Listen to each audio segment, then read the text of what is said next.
I started kind of dabbling in my addiction around the age of 15. Started out with marijuana and alcohol, as young kids do, and then sort of started with methamphetamine and cocaine and things like that. Started skipping a lot of school and things like that as I was partying more. And so what started out as, every maybe weekend usage and stuff like that quickly became almost everyday usage. I barely graduated high school, kind of by the skin of my teeth. The difference between moderate users or people that party and have some consequences and real deal addicts and alcoholics is that we lose the power of choice in being able to stop and stay stopped.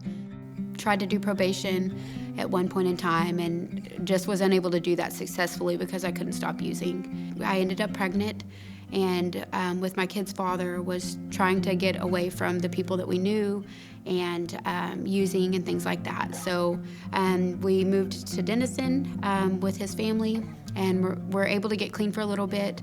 But after I had my kid, we started using again. Ended up getting another charge, and our kid was taken away. Was trying to go to court dates and things like that, and it was a judge in Denton County. He gave me 48 hours to get to Solutions. There was a little bit of relief, but also I was mostly terrified. I didn't know if I could ever get sober and stay sober long term. I got here and I did what I was told. I didn't trust anybody when I got here.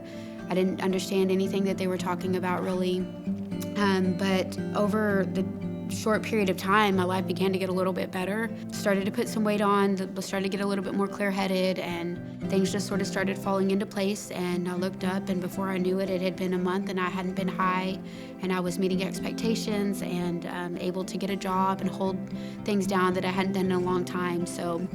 And that's what a 12-step program does. It connects you to God, right? To a power greater than yourself. For me, it's God. And you begin to have these deep spiritual experiences that cause this psychic change, right? And then life begins to look very different. I was here for about 6 months, and my son was in foster care, so I went through a rather quick return to monitor process with him, so I had the opportunity to get my own place and him come back to me very quickly. When I was working at the insurance agency, I got a call from the operations director here, and he was like, "Hey, I remember a while back you saying if an opportunity ever came up, you'd like to work for us. Does that still stand?" And I was like, "Yeah." I knew that this is where God could use me the most. This is where He could use what I've been through. So I called back.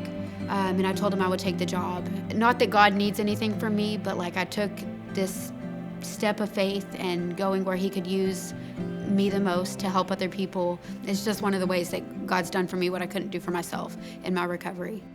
How is your relationship with your son? It's amazing. Yeah.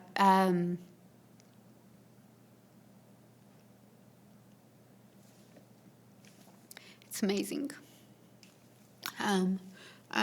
The things that I did in my addiction, toting him around and causing harm and things like that, are a true picture of a powerless addict. But today I'm a great one. And He only knows me sober. And that's the grace of God.